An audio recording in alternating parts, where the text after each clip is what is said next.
right. Thank you all for joining us today for our presentation.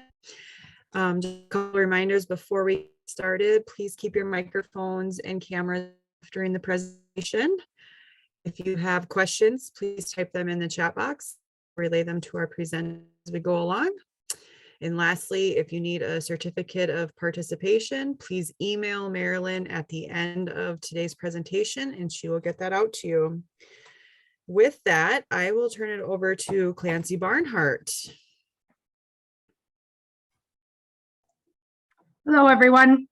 Sorry, I can't figure out how to do my presentation and have my camera up at the same time. So I'm just gonna keep it off.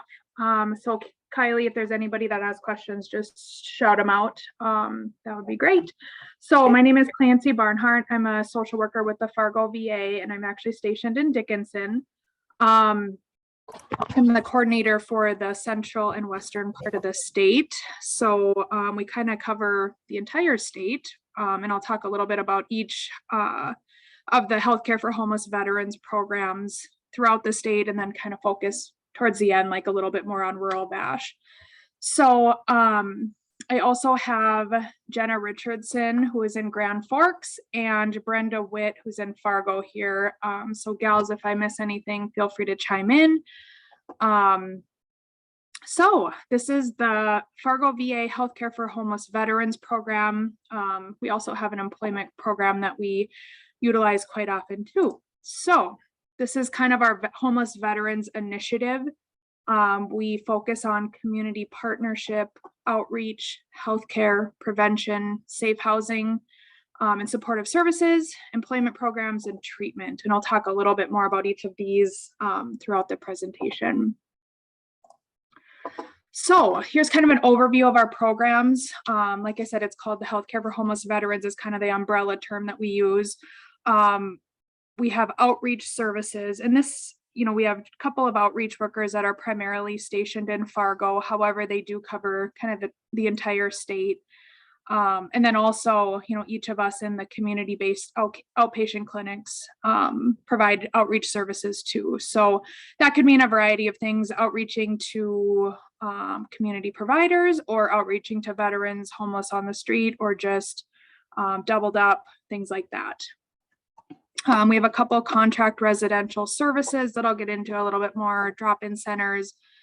We work very, very closely with Community Action and the Supportive Services for Veterans Families program. I saw a couple familiar names on the participant list. So SSVF workers, if you guys have any questions or additions to the talk, just let me know. We work very closely with housing and urban development and VA supported housing. We have a program called Project Heart, which is our grant and per diem program. And I'll explain a little bit more about that. Veterans Justice Outreach, dental care, and our employment programs. So a little bit more about the outreach. That's really the core of what the HCHV program is all about. Like I said, outreaching to veterans, kind of boots on the ground in the community, but also collaborating with community providers and, just meeting people where they're at and trying to provide services. We provide outreach to those who are most vulnerable and not currently receiving services. We provide urgent sheltering options. As you guys know, I'm sure across the state, these are pretty limited. Right now, I believe we have shelters in Bismarck, Fargo, Moorhead, Grand Forks. What am I missing, guys? Does Minot have a shelter now? Yeah, they have Project B, but it's like a warming shelter, and I'm sure that if someone's from Minot and wants to correct us, great. But I believe it's just a warming shelter, not necessarily a substantial shelter like some of the other communities. Yeah, so I mean, as you can tell, it's just really limited resources. So we try to get those people captured as quickly as possible to refer to either SSVF or get them into our housing programs. We focus on like a housing first model. However, we do recommend that our folks participate in medical services. So I can't even begin to pretend to explain to you the intricacies of how somebody would become eligible for VA healthcare. It's literally every single person is different. So, you know, kind of the takeaway from that is if you think somebody is eligible, they identify as a veteran or served in the military, get a hold of one of us and we will help you figure out whether or not they are healthcare eligible. And that kind of opens the door for a lot of other services within the VA. Mental health treatment, you know, that's again something that we say medical eligibility, but we kind of put mental health under that umbrella too. And then, you know, even if somebody is not necessarily in our housing programs, we do provide case management for folks who maybe are over income for our programs or for whatever reason just don't fit the model in the HUD-VASH program. These are some of our outreach things that we can kind of talk about. There's a national call center, and when somebody calls this call center, the messages go straight to our outreach workers. So then we can identify those people, you know, maybe they're calling within the state, out of state, you know, we kind of screen through those through that process. Stand downs, these are kind of a thing of maybe I don't want to say a thing of the past, but they're not as substantial as they used to be. A stand down really was meant to provide basic services, haircuts, food, shower, you know, things like that. And over time, they've kind of evolved into mostly just like collaborative events where we coordinate with other community providers and, you know, all work together towards serving the homeless population, but not necessarily how they began, I guess. So if you have any events that you know about and you'd like somebody from the VA to collaborate with, again, reach out to us, and we work really hard to collaborate with those events that are already happening. And I want to point out, this is Brenda in Fargo, that we are having a stand down here at our downtown location. That's the Community Resource and Referral Center on November 15th. It'll be, I believe, from like around 10 to 2 around those hours. So if you have any homeless veterans or would like to check out what services are available, come on down. In Fargo specifically. Correct, Fargo, yes. Yep, thanks, Brenda. Okay, so I will talk about kind of the drop-in center, but maybe Brenda, you could elaborate on this since you guys are in the facility. But basically we have it's called a CRRC, Community Resource and Referral Center, and it's in downtown Fargo. Basically, it's a drop-in center. All of our HCHV staff are located in that building, but there's also you know, washing machines, you know, like just a place to sit away from the elements, showers, laundry, mail drop services, internet access, and just to be able to connect with all the different resources. And one of the things that, sorry, Brenda, I know you're going to talk. I was just going to mention the HPAC team. So maybe you want to talk a little bit about that. It's going back just a little bit. We finally got a computer here for veterans to use to apply for jobs. They can use it for trying to set up an appointment with somebody. They can use it for trying to contact their family. So it's nice that we have that. We also have a charging stand now where people can charge their cell phones. And we have our primary care PAC team down here. We have a physician assistant, a RN, and an LPN.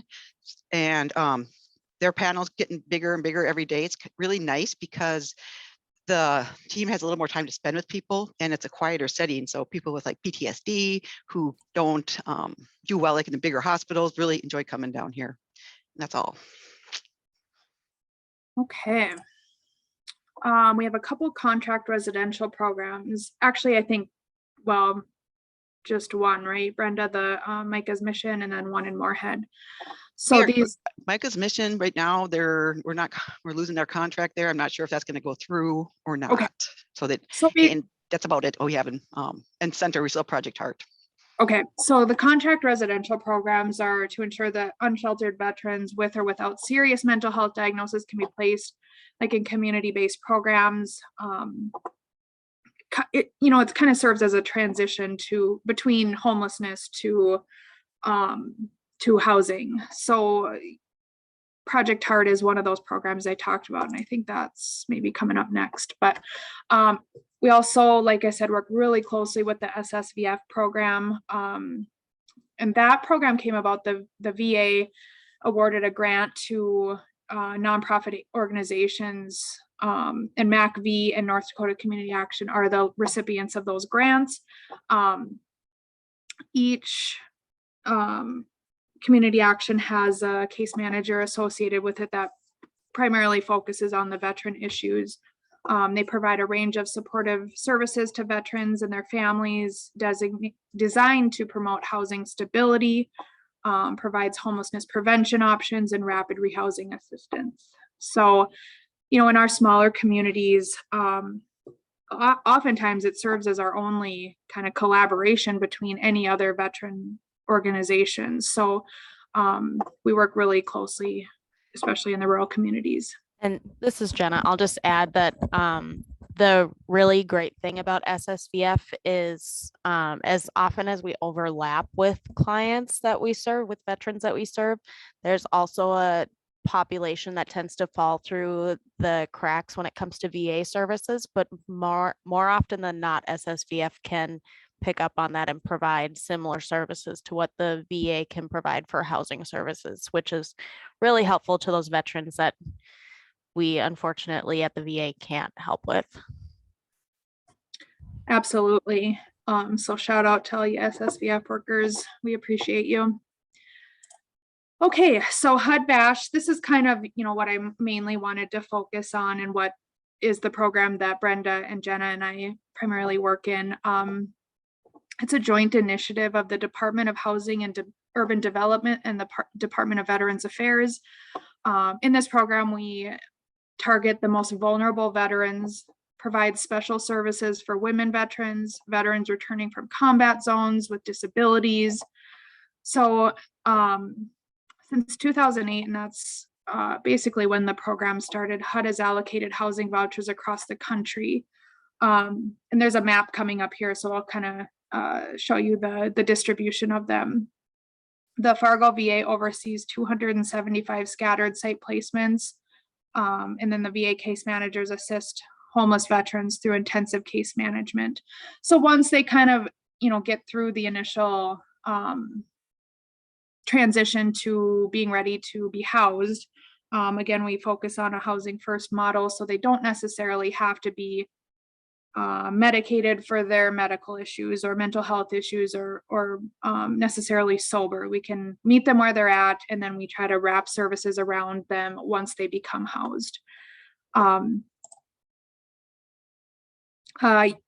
me go back here, maybe I can't. So with the HUD-VASH program, you know, it's essentially Section 8 housing. However, you know, the VA case managers are connected with those vouchers.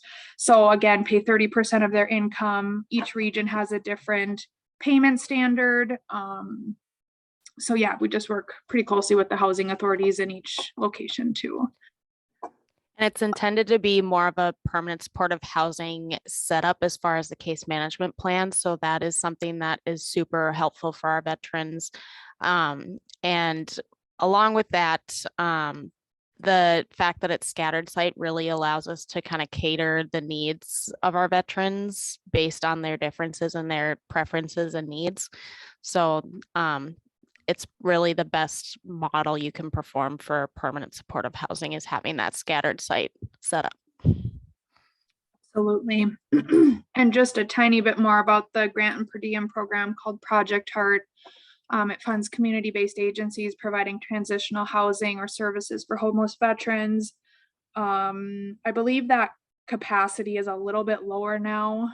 No, it's still 30. It is 30. Okay. I couldn't remember exactly how many it was. So basically that serves as a transitional housing facility for homeless veterans, you know, as a stepping stone to getting permanently housed. And we do have a dental initiative that's kind of goes along with that program. If somebody is in the program for 60 consecutive days, they are eligible to receive a dental initiative, meaning, you know, they schedule an initial appointment, find out everything that's wrong and fix everything. Doesn't matter how many appointments it takes. A lot of times it ends with dentures, which are extremely expensive, and it's a really good program to or I guess a resource for that program. VJO and HCRV. So Veterans Justice Outreach focuses on trying to avoid unnecessary criminalization of mental illness and extended incarceration among veterans. So with this program, we have Rachel Marsalek, who does outreach to the local jails to identify veterans who are, for whatever reason, in the legal system, you know, and if their service or if their crime is more or less related to their something that happened within service, you know, they can advocate for treatment versus jail time. And there, you know, over the years, we've developed veterans treatment courts, which is similar to like a drug court, essentially where they're able to go through a program, meet with judges frequently, and ultimately get their charges reduced or dropped. The other side of this program is the Healthcare for Reentry Veterans program. We've done outreach to every prison in the state and provide resource and referrals for veterans who are reentering into the community, basically in hopes to reduce recidivism amongst that population. So a lot of times we can, once they transition out of prison, you know, they can essentially go right into HUD-VASH or a similar type of program. Kylie, are there any questions yet? Nope, there's nothing in the chat yet. Okay, thanks, Cheryl. For our community employment program, we do have supportive employment programs that provides homeless veterans with training and provides vocational assistance to homeless and at-risk veterans. So we have a great worker that really helps all across the state get veterans like established with a resume and looking for a job and the supports that go along with looking for work. Then Fargo Specific is a compensated work therapy program. It's a national vocational program which assists veterans in returning to competitive employment. So they actually work a lot of times at the Fargo VA as maintenance workers or things like that. But it allows them to focus on their treatment while working at the same time to kind of gain those skills. So this is kind of the map I was talking about where we're all distributed. We have 25 vouchers in Williston, 20 in Dickinson, 25 in Minot, 25 in Bismarck. Devil's Lake, we have no vouchers specifically to Devil's Lake, but we do have tribal-based vouchers. And then Grand Forks has 25, Fargo. We have 130 right now, 130. Bemidji has 20? They're gonna be going down to 15. Okay, that's what I thought. Yeah, because we're taking some of the Bemidji vouchers and moving them to Clay County. Okay, perfect. Yeah, so and that's really the beautiful thing of this program. You know, I'll just give you an example. Like we had a really big need in the past 2 years for folks in Watford City. Both of us in Dickinson and Williston, we generally try to stick to a 20 to 30 mile radius. Well, that's outside of our reach. You know, Watford City is kind of right smack in the middle. So we were able to kind of change, sorry, I don't know if you can see that or not, to change the radius slightly to move both of us a little bit closer to Watford City, and we've successfully housed I think about 5 total people in Watford City. So we can really get creative with these boundaries, which is nice. So if you have anybody kind of in these little green areas that we don't necessarily cover, still reach out and we can try to get creative on providing the service to them. Gals, anything to add to this? I know this is probably more specific to Brenda and myself, but the other nice thing is that with our ability to do more outreach, for example, I cover not just Grand Forks, but I can go up to Grafton, I do Crookston, but state lines really aren't as significant as far as our ability to help veterans. So that is something that's super cool. I know in North Dakota, state lines, especially when you get to the east side of the state, are really challenging to work with, but that's something we've been able to really navigate and do well with within the VA, I think. Sure. I agree with that. Yes, definitely. Thank you. Okay, so this is kind of the map, if you will, of how we identify somebody from referral to discharge. So I always kind of like to look at this. It just gives you a snapshot of kind of how the program works from beginning to end. Unfortunately, it is broken up into 3 parts, so it's a little hard to read from a PowerPoint, but basically a referral is received from any source.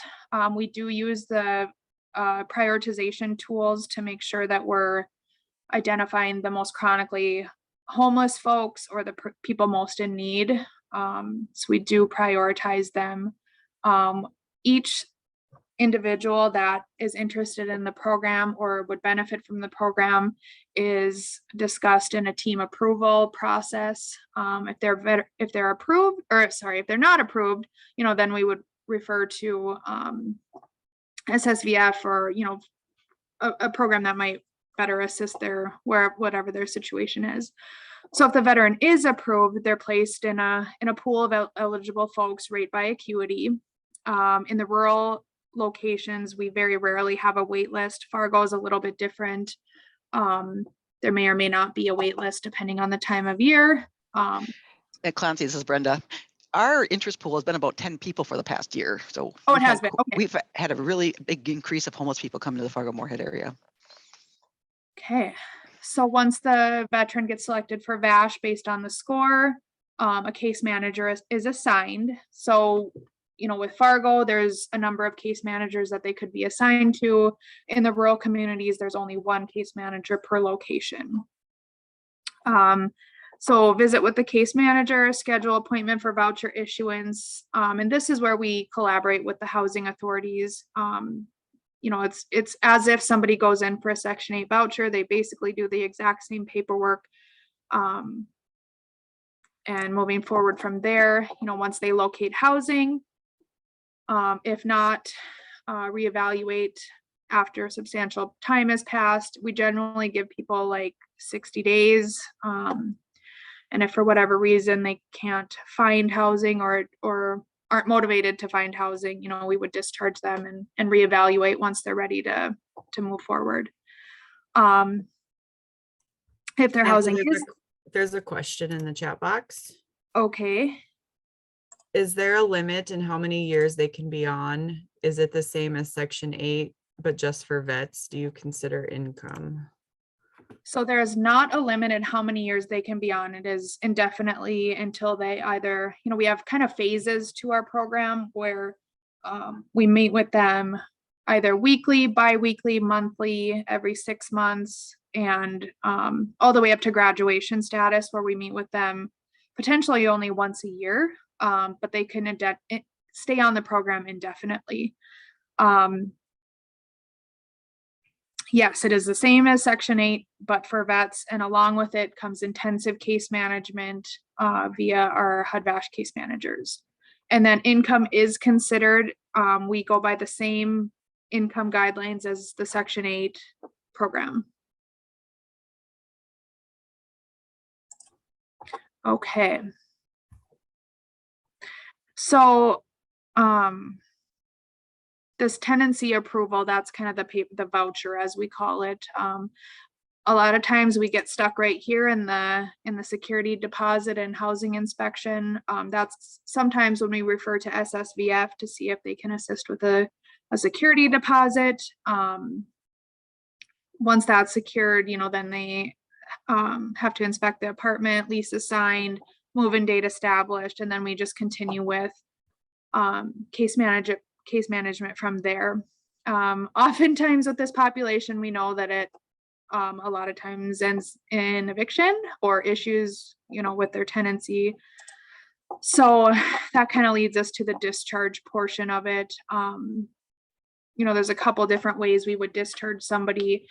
well, actually never, we don't ever discharge somebody without staffing it with a team, coming up with a potential discharge plan. We work really hard to resolve issues both with landlords, with community providers, to make sure that they maintain their housing. But as we know, sometimes enough is enough with landlords or whoever, that, you know, we just have to discharge them for non-compliance. But it's kind of a last resort. We work really hard to make sure that they stay in housing the best we can possibly. You know, a lot of our veterans sometimes pass away as they age into the program because it is indefinitely. Like I just had a veteran last week, he was actually my very first client in Dickinson almost 9 years ago or 8 years ago, and he just recently passed away. So yeah, I mean, they can stay on forever and until something happens. One of the things, and I think it's on the next slide. Oh yeah, ADL scored. So these are the eligibility requirements for HUD-VASH. They need to be eligible for VA healthcare. However, that's kind of changed. We had a legislation change where somebody who has an other than honorable discharge may not necessarily be eligible for VA healthcare. However, they could still access the HUD-VASH program. So again, I'm not even gonna try to explain the intricacies of that, but if you have somebody, again, who identifies as a veteran, despite their discharge status, just reach out to one of us. We always are more than happy to check into the discharge and eligibility stuff, because there's a lot of loopholes that we can get people eligible for healthcare. And it's a large, you know, there's some archives and physically in a location, and then there's a lot of electronic stuff. So we dig really deep to make sure that we for sure know that somebody's eligible or not. But again, even if they have an other than honorable discharge, they can access the HUD-VASH program. But then for the medical and mental health services, we refer to community partners for. They must have a need for case management, and they must agree to case management. So for folks who are really just looking for the financial piece of this program, we will oftentimes just refer to Section 8 housing if they don't feel like they have a need for case management or don't want to participate. So that's sometimes a bit of a barrier because Section 8 is you know, there's a lot longer waiting list for that type of program. But we just want to make sure that people are engaged in focusing on case management services. So when we have an opening in VASH, we take the person with the highest. I don't know if we all use the VI SPDAT at this point, but essentially we use a prioritization tool for who is willing to work with HUD-VASH and who has the highest need. One of the big things we're seeing right now is our aging population, not only just for North Dakota, but for our veterans, especially that are eligible for healthcare. You know, the Vietnam era veterans, they're aging, and that comes along with a lot of more need for services. So we want to make sure that people are able to care for themselves, are able to live independently. You know, HUD-VASH, yes, they have a case manager. However, you know, we can't assist with ADLs. We can't assist with anything like that. So we want to make sure that we're screening appropriately and so we don't admit somebody who has higher needs than available. Pembina does not have a long waiting list, but needs places. So that would probably, Vicky, that would probably be more like the healthcare for homeless veterans branch of things. So if they don't need the case management and just need help navigating housing resources, that is something that we can do and work with them, especially probably more so in the rural areas. But I know in Fargo, they have their outreach workers who can do that as well. I guess that's what I was wondering, is if you help them find an apartment besides giving them a VASH voucher. Yes. Yes. Yeah. You know, it kind of varies to, like, you know, kind of our more or less policy is initially when they get on the program, we will absolutely help them find an apartment to rent, connect them with various landlords that maybe a little bit more lenient on their rental policies or their leases. But if they, for whatever reason, either get kicked out or decide they want to move or whatever the case, a lot of times if we're going to a second round of finding a different apartment, we will try to put it back on the veteran to take initiative and find housing on their own. But if they aren't able to, then we'll step in again.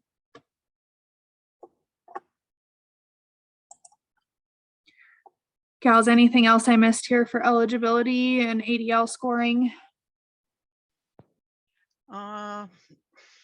No, but I agree with you, Clancy. We're having more higher needs veterans who really shouldn't be living independently, don't want to go into a nursing home, and trying to figure out what's the best option for them.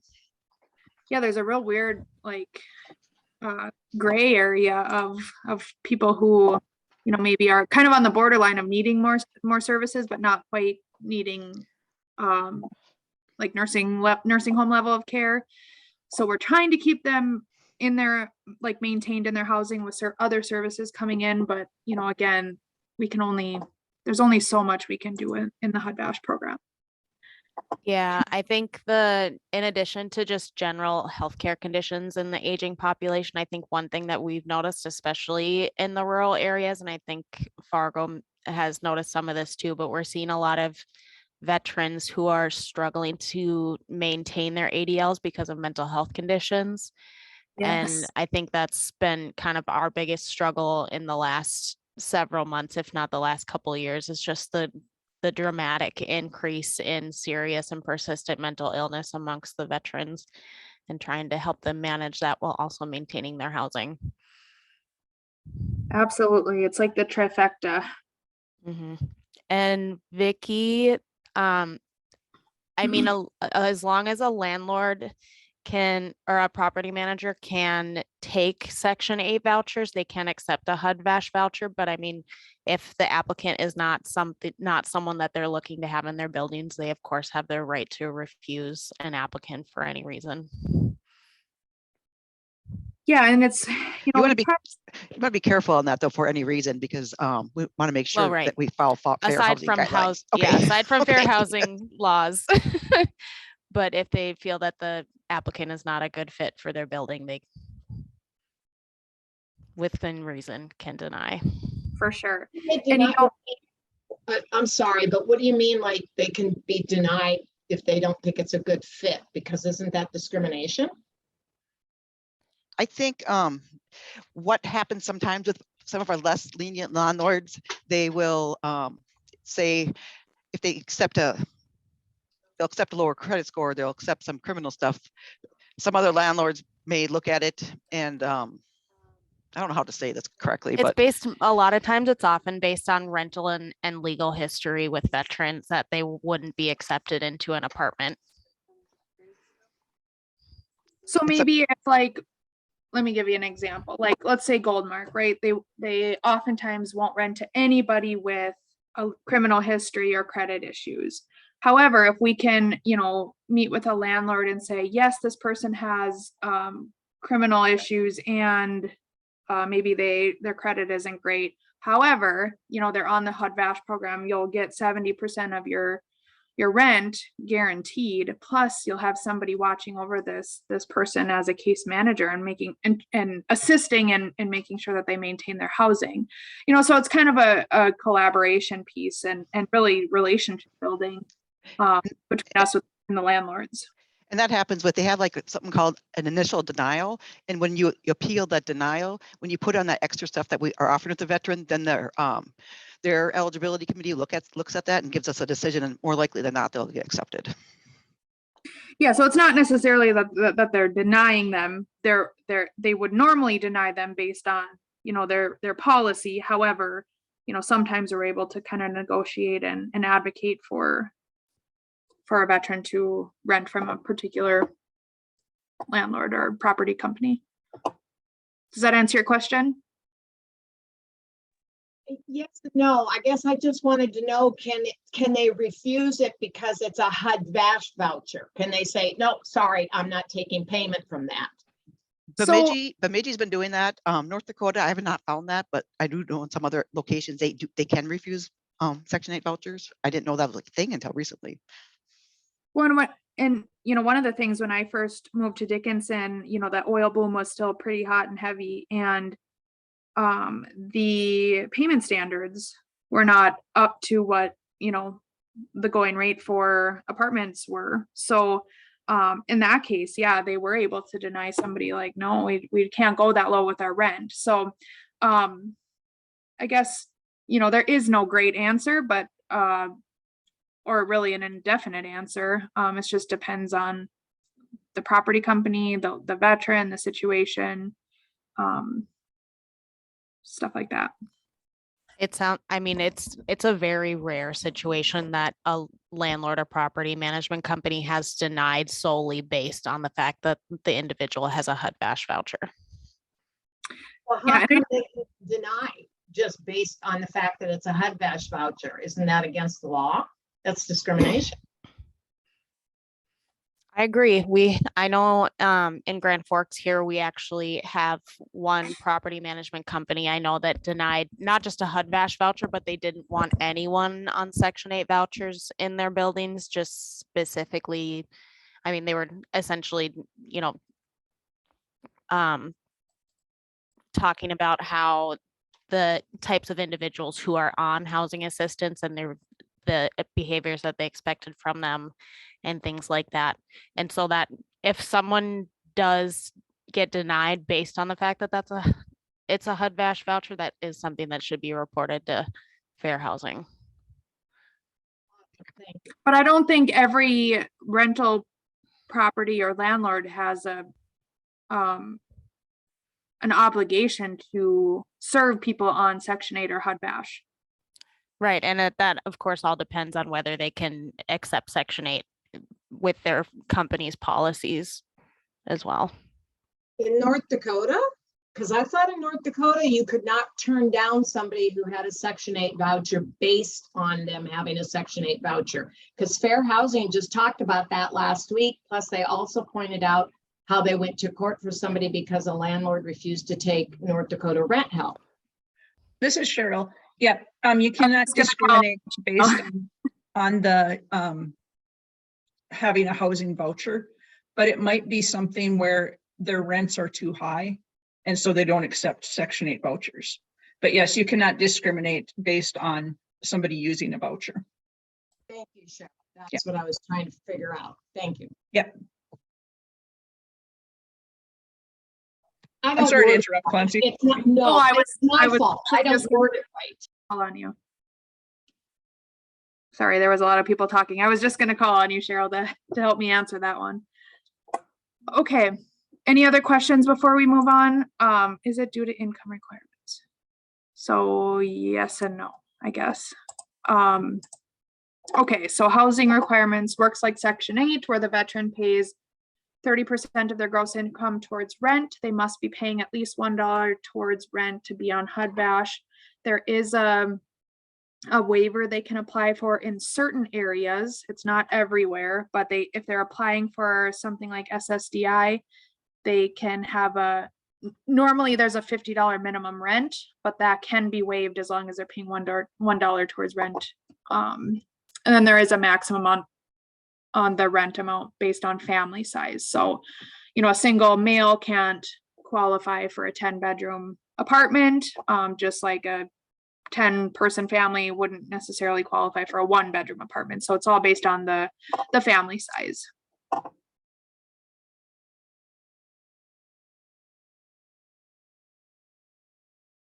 Okay, rent help.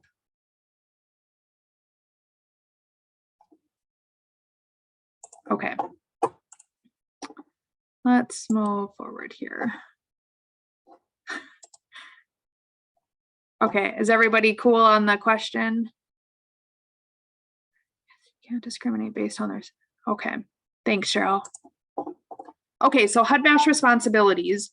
We work with the veterans during the entire housing process, from identifying them wherever they're at, all the way through getting housed and continuing on their housing. Like I said, we have people on kind of a tiered system where we meet with them, you know, however we see fit or they see fit, whether it's weekly, bi-weekly, monthly, and so on and so forth. And that's a fluid thing. You know, if somebody's doing well and is maintaining their housing and has a job and is able to afford food, all that business, you know, we would generally put them on what we call maintenance, where we meet with them only once a month. Work with veteran on getting connected to financial resource, whether it be SSI, SSDI, employment, things like that. Work with a veteran on community reintegration, you know, whether they're homeless on the street for many years or in a homeless shelter. We really just kind of help them and guide them throughout that process of reintegrating back into paying rent, having responsibility, and helping them through that process. We work with veterans on family reconciliation. You know, people, you know, it doesn't have to be just the veteran on the HUD-VASH program. Their family can participate in the program as long as their names are on the lease and they have all the paperwork to document them. And then I forgot what I was going to say about family. Anyway, work with veteran on getting. I was going to add something there to family. Families, whomever you consider your family. Yes. It could be your significant other, children, it could be a friend. But what they need to take into consideration is it takes the household income when they figure out their portion of the rent, not just the veteran's income. Correct. Oh, and I was going to say, if the veteran passes away while the family is able to maintain on the voucher until they can make other arrangements too, which is kind of nice. But if the household gets evicted for whatever reason, then that's the end of the voucher at that point for the entire group. Work with veteran on getting set up with mental health, substance use abuse, and medical care. All of us have community outpatient clinics in our areas, which is just like basic primary care. Fargo has the one and only medical facility in the state. But with the community-based outpatient clinics, we actually have this super cool program called community care. And it's basically, if they're within a certain mile radius away from the hospital, they can access services, community-based services. So for instance, if I have a veteran in Dickinson, they're way far away from Fargo, they can be referred to a Sanford or CHI to get their medical needs met.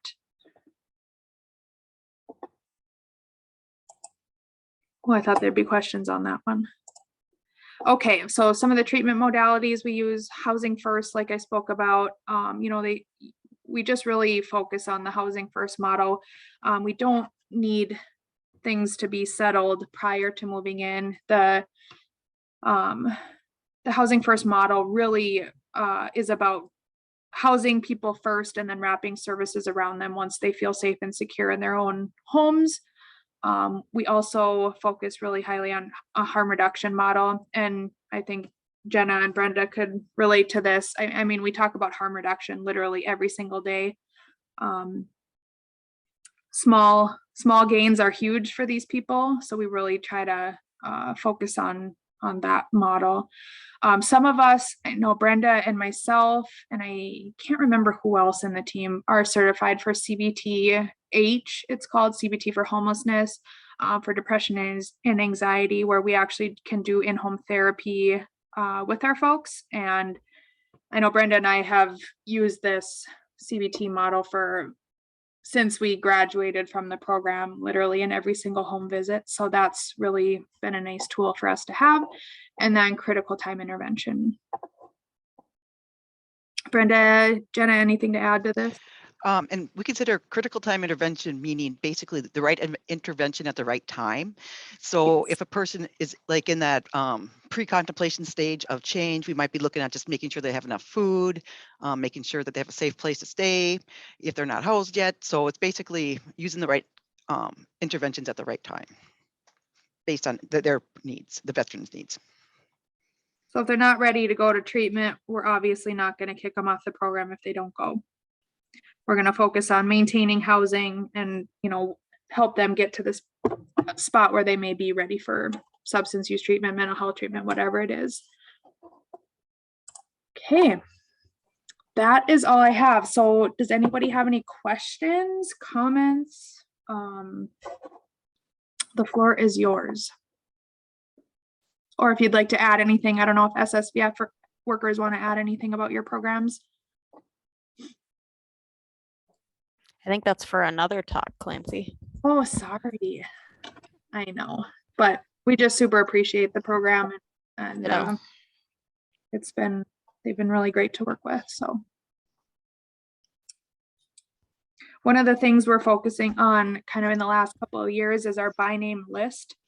So basically anybody, well, let me start over. We're working towards declaring functional zero, which means a functional zero homeless people. Obviously we know it's never gonna be zero, so that's why we call it functional, right? So we're gonna work really hard on housing everybody we possibly can. So we have this by name list call that we meet every week with the SSVF workers and community partners to track every individual who is still homeless in the state. So anyway, those folks are being really well tracked and offered a lot of resources to try to get us to where we can claim functional zero across the state.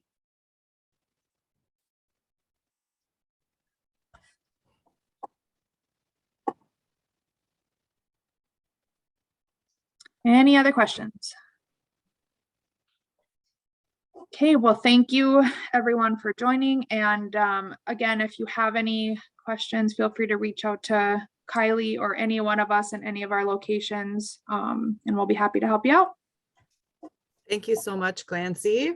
Of course. Thank you guys all again for attending today's session. Again, if you need a certificate of participation, please email Marilyn and she will send that out to you. Next week, let me find my list. We have Fargo Housing Authority presenting on the voucher programs. So hopefully you guys all can attend that session. And again, thank you guys all. Thank you again for attending and hope you have a great day. Thanks, Kylie. Thanks, Cheryl. Thanks, ladies.